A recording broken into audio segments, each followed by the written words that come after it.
আজকে এই ভিডিওতে আমরা আলোচনা করব আইসিডিএস কর্মী ও সহায়িকার প্রশ্নোত্তর সম্পর্কে এবং যে প্রশ্নোত্তরগুলো তোমাদের পরীক্ষার জন্য অত্যন্ত গুরুত্বপূর্ণ রয়েছে এবং আজকের এই ভিডিওতে টোটাল 25টি গুরুত্বপূর্ণ প্রশ্নোত্তর সম্পর্কে আলোচনা করব।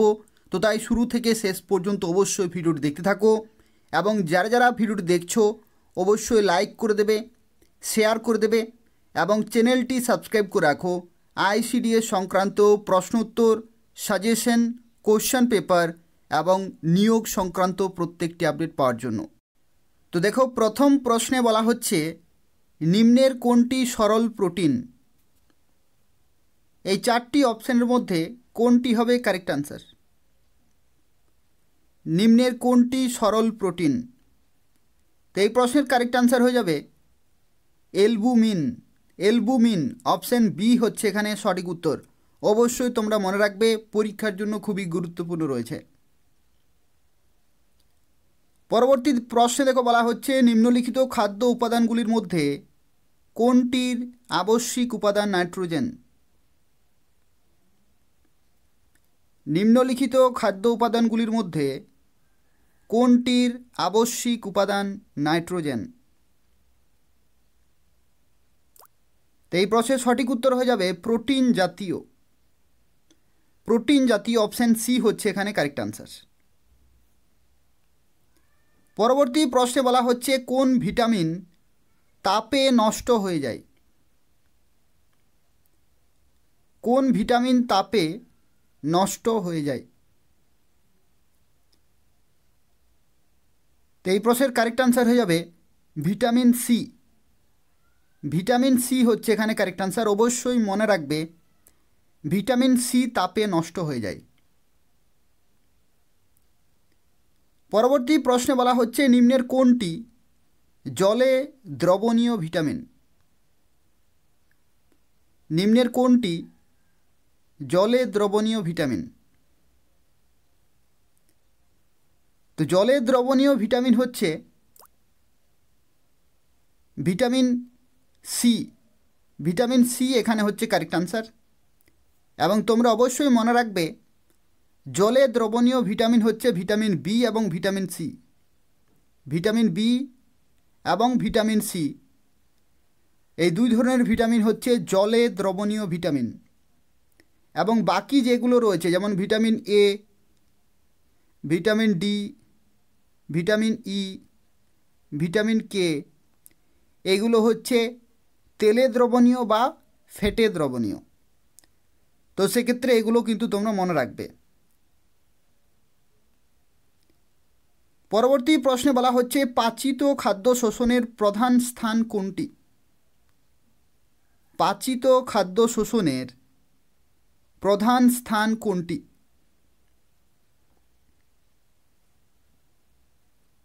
এর প্রশ্নের কারেক্ট আনসার হয়ে যাবে ক্ষুদ্রান্ত্র।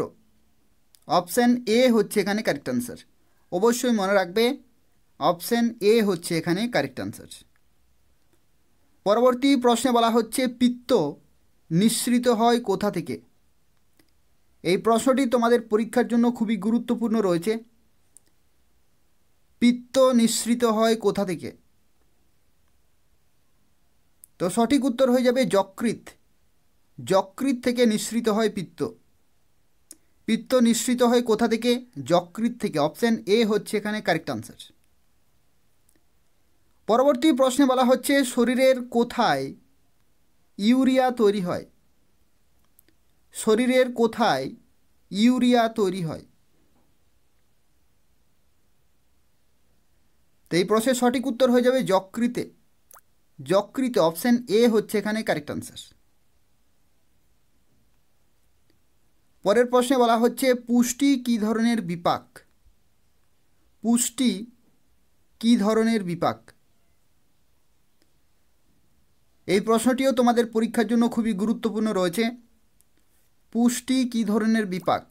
তো পুষ্টি হচ্ছে উপচিতিমূলক বিপাক। উপচিতি। অপশান এ হচ্ছে এখানে কারেক্ট আনসার। পুষ্টি হচ্ছে উপচিতিমূলক বিপাক। পরবর্তী প্রশ্নে বলা হচ্ছে শ্বসন কী ধরনের বিপাক? এই প্রশ্নের কারেক্ট আনসার কী হবে? তো এই প্রশ্নের কারেক্ট আনসার হয়ে যাবে অপচিতিমূলক বিপাক। অপচিতিমূলক, অপশন বি হচ্ছে এখানে কারেক্ট আনসার।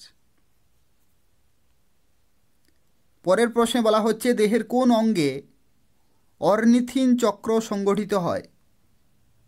অর্নিথিন চক্র কি? অর্নিথিন চক্র হচ্ছে অ্যামোনিয়া থেকে ইউরিয়া তৈরি। অ্যামোনিয়া থেকে ইউরিয়া তৈরিকে বলা হয় অর্নিথিন চক্র, এবং এর অপর নাম হচ্ছে ইউরিয়া চক্র। একে ইউরিয়া চক্র বলা হয়। তো সেক্ষেত্রে এখানে কারেক্ট আনসার হয়ে যাবে যকৃৎ। যকৃৎ, অপশন সি হচ্ছে এখানে কারেক্ট আনসার। পরের প্রশ্নে বলা হচ্ছে কোনটি দেহকে শক্তির যোগান দেয়? এই প্রশ্নটি তোমাদের পরীক্ষার জন্য খুবই গুরুত্বপূর্ণ রয়েছে। কোনটি দেহকে শক্তির যোগান দেয়? এই প্রশ্নের কারেক্ট আনসার হয়ে যাবে কার্বোহাইড্রেট। কার্বোহাইড্রেট, অপশন ডি হচ্ছে এখানে কারেক্ট আনসার। পরের প্রশ্নে বলা হচ্ছে নিম্নলিখিতগুলির মধ্যে কোনটি সরল শর্করা? নিম্নলিখিতগুলির মধ্যে কোনটি সরল শর্করা?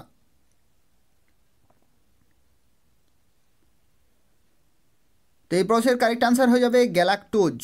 গ্যালাক্টোজ, অপশন সি হচ্ছে এখানে কারেক্ট আনসার, গ্যালাক্টোজ। পরবর্তী প্রশ্নে বলা হচ্ছে একটি ডাইস্যাকারাইড বা দ্বি শর্করার উদাহরণ হল। একটি ডাইস্যাকারাইড বা দ্বি শর্করার উদাহরণ হল।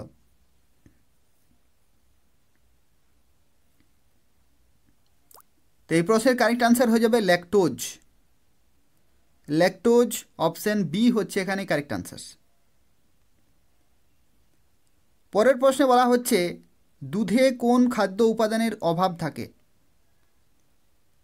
এই প্রশ্নটি ভেরি ভেরি ইম্পর্ট্যান্ট তোমাদের পরীক্ষার জন্য।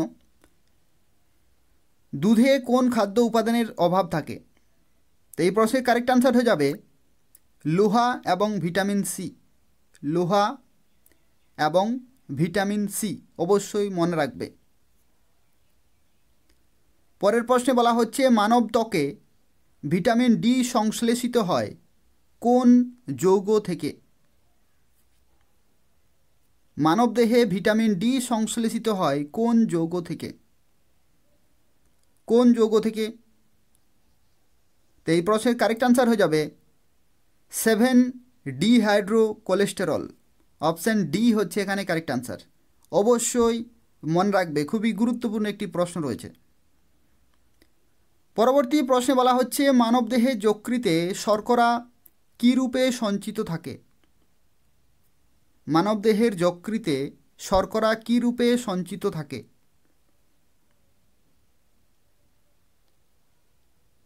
তো কারেক্ট আনসার হয়ে যাবে গ্লাইকোজেন। গ্লাইকোজেন, অপশন সি হচ্ছে এখানে কারেক্ট আনসার। পরবর্তী প্রশ্নে বলা হচ্ছে পিত্তরসে কোন উৎসেচক থাকে? এই প্রশ্নটিও খুবই গুরুত্বপূর্ণ রয়েছে। পিত্তরসে কোন উৎসেচক থাকে? তো এই প্রশ্নের কারেক্ট আনসার কী হবে? তো এই প্রশ্নের কারেক্ট আনসার হয়ে যাবে পিত্তরসে কিন্তু কোনো উৎসেচক বা এনজাইম থাকে না। তো সেক্ষেত্রে অপশান ডি হচ্ছে এখানে কারেক্ট আনসার। কোনো উৎসেচক বা এনজাইম থাকে না পিত্তরসে। অপশান ডি হবে এখানে কারেক্ট আনসার। পরবর্তী প্রশ্নে বলা হচ্ছে যে শর্করাটি দুধে পাওয়া যায়,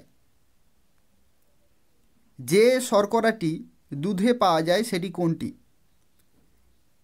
এই চারটি অপশানের মধ্যে কোনটি হবে কারেক্ট আনসার? তো এই প্রশ্নের সঠিক উত্তর হয়ে যাবে ল্যাকটোজ। ল্যাকটোজ, অপশান সি হচ্ছে এখানে কারেক্ট আনসার, ল্যাকটোজ। পরের প্রশ্নে বলা হচ্ছে মানবদেহের পৌষ্টিক নালীতে খাদ্য পরিপাকের উৎসেচক ছাড়া আর কোনটি প্রয়োজন হয়? মানবদেহের পৌষ্টিক নালীতে খাদ্য পরিপাকের জন্য উৎসেচক ছাড়া আর কোনটি প্রয়োজন হয়? তো এই প্রশ্নের কারেক্ট আনসার হয়ে যাবে জল। জল, অপশান এ হচ্ছে এখানে কারেক্ট আনসার। পরের প্রশ্নে বলা হচ্ছে মানুষের পুষ্টির তৃতীয় পর্যায় কোনটি? মানুষের পুষ্টির তৃতীয় পর্যায় কোনটি?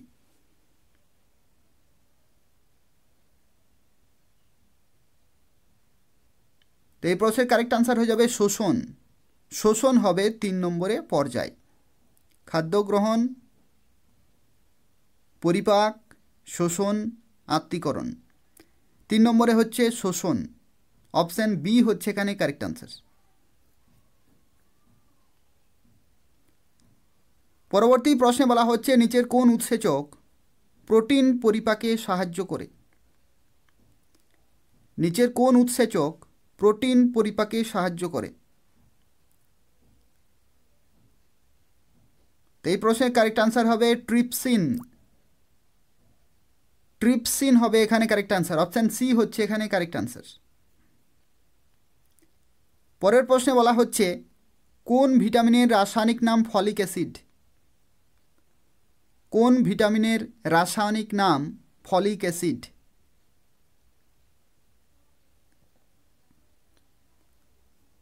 তো এই প্রশ্নের কারেক্ট আনসার হয়ে যাবে ভিটামিন B9। ভিটামিন B9 হচ্ছে এখানে কারেক্ট আনসার। অবশ্যই মনে রাখবে ভিটামিন B9-এর রাসায়নিক নাম হচ্ছে ফলিক অ্যাসিড। পরের প্রশ্নে বলা হচ্ছে কোন ভিটামিনের রাসায়নিক নাম পাইরিডক্সিন? কোন ভিটামিনের রাসায়নিক নাম পাইরিডক্সিন? এই 4টি অপশানের মধ্যে কোনটি হবে কারেক্ট আনসার? তো এই প্রশ্নের কারেক্ট আনসার হয়ে যাবে ভিটামিন B6। ভিটামিন B6 হচ্ছে এখানে কারেক্ট আনসার। পরের প্রশ্নে বলা হচ্ছে কোন ভিটামিন লোহা শোষণে সাহায্য করে? কোন ভিটামিন লোহা শোষণে সাহায্য করে?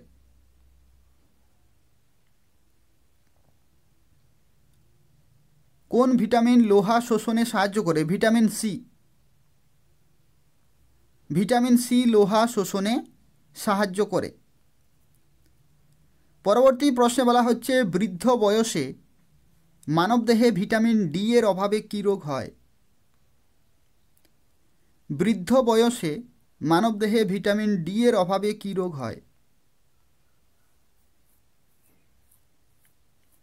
তো তোমরা অবশ্যই জানো যে ভিটামিন ডি এর অভাবে শিশুদের রিকেট রোগ হয়। শিশুদের ক্ষেত্রে কী রোগ হয়? রিকেট রোগ। কিন্তু এখানে বলা হয়েছে যে বৃদ্ধ বয়সে মানবদেহে কী রোগ হয়? ভিটামিন ডি এর অভাবে। তো সেক্ষেত্রে এখানে কারেক্ট আনসার হয়ে যাবে অস্টিওপোরোসিস। অস্টিওপোরোসিস এই রোগটি হয় বৃদ্ধ বয়সে, আর শিশুদের ক্ষেত্রে হয়ে থাকে রিকেট রোগ। অবশ্যই মনে রাখবে। আর রিকেট রোগের বৈশিষ্ট্য কী?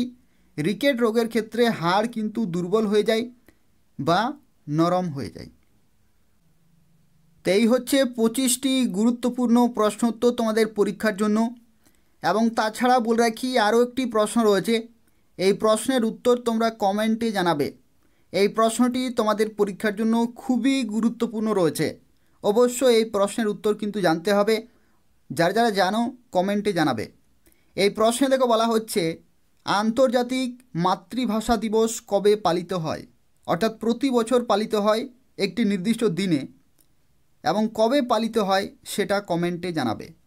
অপশানগুলো দেখতে পাচ্ছি এখানে 18 ফেব্রুয়ারি, 19 ফেব্রুয়ারি, 20 ফেব্রুয়ারি, 21 ফেব্রুয়ারি। তোমাদেরকে কমেন্টে জানাতে হবে যে কবে আন্তর্জাতিক মাতৃভাষা দিবস পালিত হয়। যারা ভিডিওটি দেখলে অবশ্যই লাইক করে দেবে। তার পাশাপাশি চ্যানেলটি সাবস্ক্রাইব করে রাখো আইসিডিএস সংক্রান্ত প্রশ্নোত্তর, সাজেশন, কোশ্চেন পেপার এবং নিয়োগ সংক্রান্ত প্রত্যেকটি আপডেট পাওয়ার জন্য। ধন্যবাদ।